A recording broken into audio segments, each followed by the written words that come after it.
Hi friends, welcome to ITI gold technical channel में आपका स्वागत है। Daily current affairs, vacancies, information, ITI से रिलेटेड वीडियो पाने के लिए हमारे चैनल को सब्सक्राइब कीजिए। सब्सक्राइब करने के बाद बेल आइकन को ऑन कीजिए ताकि मैं जो भी नया वीडियो बनाऊं सबसे पहले आपके पास पहुंचे और आप उसे देखिए। यदि आपको सेशन अच्छा लगता है, सेशन से कुछ जानकारी मिलती है तो इसे लाइक कीजिए और दोस्तों में शेयर जरूर कीजिएगा, क्योंकि ये कॉम्पिटिशन की तैयारी करने वाले बच्चों के लिए बहुत ही इंपॉर्टेंट सेशन है।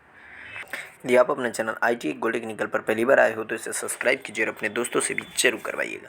आज हम पढ़ेंगे 1 फरवरी 2022 से जितने भी इंपॉर्टेंट करंट अफेयर क्वेश्चन बनेंगे वह इस वीडियो में पढ़ेंगे। तो चलिए देखते हैं हम। आज का पहला क्वेश्चन है, हाल ही में विश्व कुष्ठ दिवस कब मनाया गया है? तो इस क्वेश्चन का right answer option number B इसका राइट आंसर है। 30 जनवरी को यह दिवस मनाया जाता है। विश्व कुष्ठ दिवस हर साल जनवरी के आखिरी रविवार को विश्व स्तर पर मनाया जाता है और 2022 में विश्व कुष्ठ दिवस 30 जनवरी 2022 को मनाया गया और यह दिन इस घातक प्राचीन बीमारी के बारे में वैश्विक जागरूकता बढ़ाने और इस तथ्य पर ध्यान देने के लिए मनाया जाता है कि इसे रोका जा सकता है, इलाज किया जा सकता है और ठीक भी किया जा सकता है। भारत में विश्व कुष्ठ दिवस हर साल 30 जनवरी को महात्मा गांधी की पुण्यतिथि पर मनाया जाता है और इस वर्ष 2022 में इसकी थीम रखी गई है यूनाइटेड फॉर डिग्निटी। क्या? United for dignity. और इस दिन की शुरुआत की गई थी 1954 में फ्रांसीसी परोपकारी और लेखक राउल फोलेरो ने महात्मा गांधी के जीवन की श्रद्धांजलि के रूप में की गई थी, जो कुष्ठ से पीड़ित लोगों के लिए करुणा रखते थे।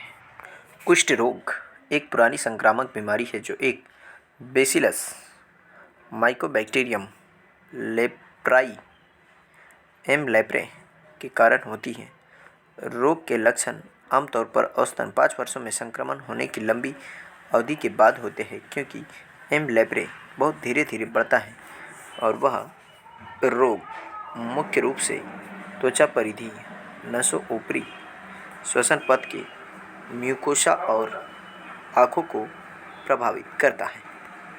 इस क्वेश्चन का right answer option number B. चलिए नेक्स्ट क्वेश्चन क्यों चलते हैं। नेक्स्ट क्वेश्चन है, हाल ही में किसने a little book of India celebrating 75 years of independence नामक पुस्तक लिखी है? तो इस क्वेश्चन का right answer option number D, Ruskin bond ने यह पुस्तक लिखी है। तो रस्किन बॉन्ड जी के द्वारा यह पुस्तक लिखी गई है और इस पुस्तक का विमोचन किया गया है रस्किन बॉन्ड जी के द्वारा, जो भारत की स्वतंत्रता के 75 वर्ष पूरे होने के अवसर पर है। और यह पुस्तक भारत की भौतिक और आध्यात्मिक विशेषताओं का मिश्रण है और एक राष्ट्र के रूप में भारत पिछले 75 वर्षों की प्रगति पर भी प्रकाश डालती है। और यह पेंगुइन रैंडम हाउस इंडिया द्वारा प्रकाशित किया गया और यह इस अनूठी भूमि की मेरी कुछ यादों और छापों का एक रिकॉर्ड है। इसकी नदियों और जंगलों, साहित्य और सांस्कृतिक स्थलों, ध्वनियों और रंगों की भौतिक और आध्यात्मिक का एक समामेलन है। इस क्वेश्चन का right answer option number D.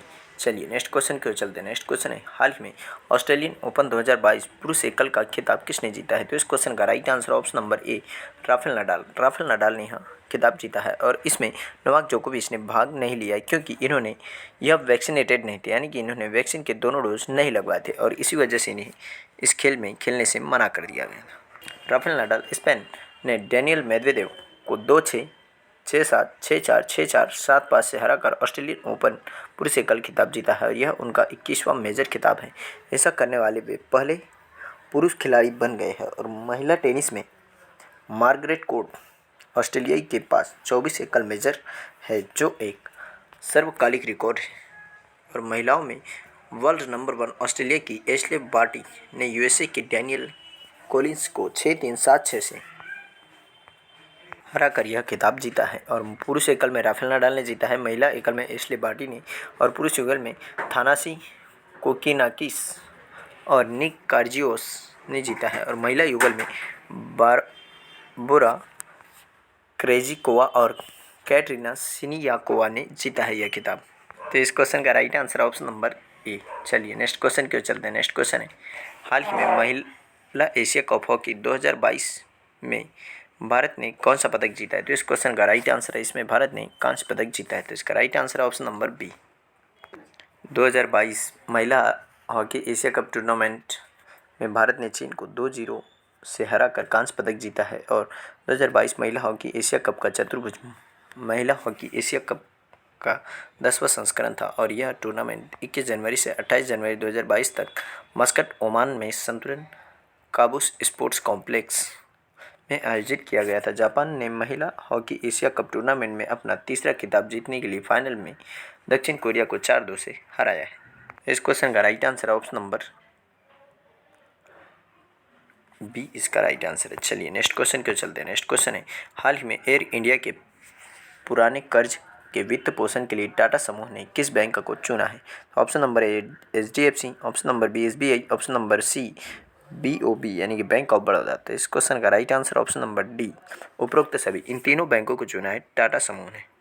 Tata समूह ने एयर इंडिया के लिए भारतीय स्टेट बैंक और बैंक ऑफ बड़ौदा और HDFC बैंक को पसंदीदा बैंकरों के रूप में चुना है और हाल ही में टाटा समूह ने सरकार से एयर इंडिया के अधिग्रहण किया है और 18.6% बाजार हिस्सेदारी के साथ एयर इंडिया भारत से बाहर सबसे बड़ा अंतर्राष्ट्रीय वाहक है और टाटा सन्स ने SBI से 10,000 करोड़ रुपए और बैंक ऑफ बड़ौदा से 5,000 करोड़ रुपए का ऋण लिया है और HDFC बैंक से कर्ज का अभी पता नहीं चला है और ऋण अनारक्षित, असुरक्षित और सालाना 4.25% ब्याज दर पर आकी गई है। इस क्वेश्चन का right answer option number D. चलिए नेक्स्ट क्वेश्चन क्यों चलते हैं। नेक्स्ट क्वेश्चन है,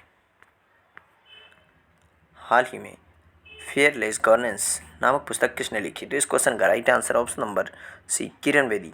किरण बेदी ने यह पुस्तक लिखी।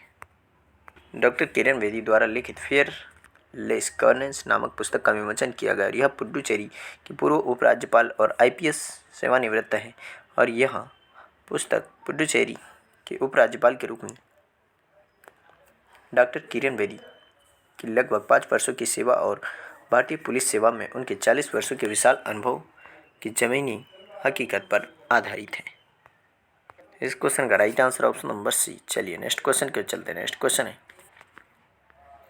हाल ही में 150 गाँव को उत्कृष्टता के गाँव में बदलने के लिए भारत ने किस देश के साथ समझौता किया। तो इस क्वेश्चन का राइट आंसर ऑप्शन नंबर ए इजराइल के साथ यह समझौता किया गया है।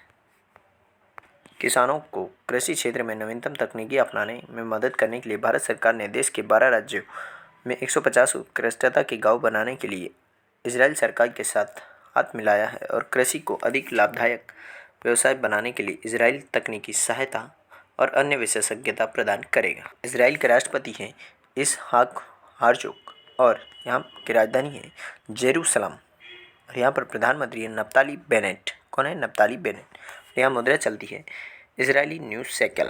तो इस क्वेश्चन का राइट आंसर ऑप्शन नंबर ए इसका राइट आंसर है। चलिए नेक्स्ट क्वेश्चन क्यों चलते हैं। नेक्स्ट क्वेश्चन है, हाल ही में अनुसूचित जाति के उद्यमियों की संख्या सबसे अधिक किस राज्य में है। तो इस क्वेश्चन का राइट आंसर ऑप्शन नंबर ए महाराष्ट्र में यह सबसे अधिक है। अनुसूचित जातियों के उद्यमियों के स्वामित्व वाले सूक्ष्म और लघु मध्यम उद्यमों की संख्या 96,805 उद्यमों के साथ महाराष्ट्र भारत की सूची में सबसे ऊपर है और केंद्रीय MSME मंत्रालय में विकास आयुक्त कार्यालय द्वारा प्रस्तुत आंकड़ों के अनुसार 42,997 उद्यमों के साथ तमिलनाडु और 38,517 इकाइयों के साथ राजस्थान दूसरे स्थान और तीसरे स्थान पर है। इसमें चौथा, पाँचवा और छठा स्थान उत्तर प्रदेश, कर्नाटक और पंजाब का है। आमतौर पर MSME कि समग्र राष्ट्रीय संख्या में अनुसूचित जाति के उद्यमियों के स्वामित्व वाले उद्यमों का अनुपात 6% है। इस क्वेश्चन का राइट आंसर ऑप्शन नंबर ए महाराष्ट्र। महाराष्ट्र की राजधानी है मुंबई, जिसे देश की आर्थिक राजधानी भी कहा जाता है और यहाँ पर मुख्यमंत्री है उद्धव ठाकरे। यहाँ पर मुख्यमंत्री हैं और यहाँ पर राज्यपाल है भगत सिंह कोश्यारी। तो इस क्वेश्चन का राइट आंसर ऑप्शन नंबर ए। चलिए नेक्स्ट क्वेश्चन क्यों चलते हैं। नेक्स्ट क्वेश्चन है, हाल ही में भारत का पहला बुद्धिमान संदेश वाहक पॉप्स किसने लॉन्च किया। तो इस क्वेश्चन का राइट आंसर ऑप्शन नंबर ए पेटीएम मनी ने यह लॉन्च किया है। पेटीएम मनी ने भारत का पहला बुद्धिमान संदेश वाहक पॉप्स पेश किया और कंपनी ने पॉप्स लॉन्च किया है, जिसके साथ उपयोगकर्ता अपने स्टॉक से संबंधित विशिष्ट जानकारी, अपने पोर्टफोलियो के बारे में विश्लेषण, बाजार समाचार और महत्वपूर्ण बाजार आंदोलनों को एक आसान उपभोग प्रारूप में भी सभी एक स्थान पर प्राप्त कर सकते हैं और मंच परिष्कृत स्टॉक अनुशंसाओं, समाचार, अंतर्दृष्टि और अन्य सेवाओं की पेशकश करने के लिए एक बाजार के रूप में भी काम करेगा।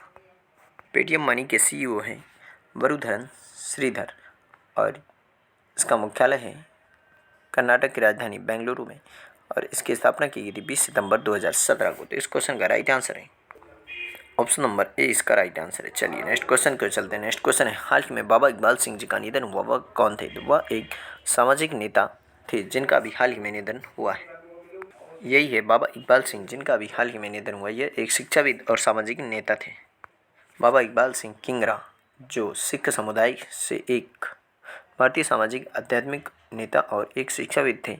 उनका 95 वर्ष की आयु में निधन हो गया। सामाजिक कार्य के क्षेत्र में उनके योगदान के लिए उन्हें 2022 में पद्मश्री से सम्मानित किया गया था और उन्होंने 2008 में इंटरनल यूनिवर्सिटी और 2015 में अकाली यूनिवर्सिटी गुरु की काशी की स्थापना की थी। तो इस क्वेश्चन का right answer option number B इसका राइट आंसर है। चलिए आज का सेशन यही समाप्त होता है। यदि आप अपने चैनल ITI गोल्ड टेक्निकल पर पहली बार आए हो तो इसे सब्सक्राइब कीजिए। सब्सक्राइब करने के बाद बेल आइकन को ऑन कीजिए ताकि मैं जो भी नया वीडियो बनाऊं सबसे पहले आपके पास पहुंचे और आप उसे देखिए। यदि आपको सेशन अच्छा लगता है, सेशन को जानकारी मिलती है तो इसे लाइक कीजिए और दोस्तों में शेयर कीजिए। Thank you so much watching for my video. मिलते हैं नेक्स्ट सेशन में।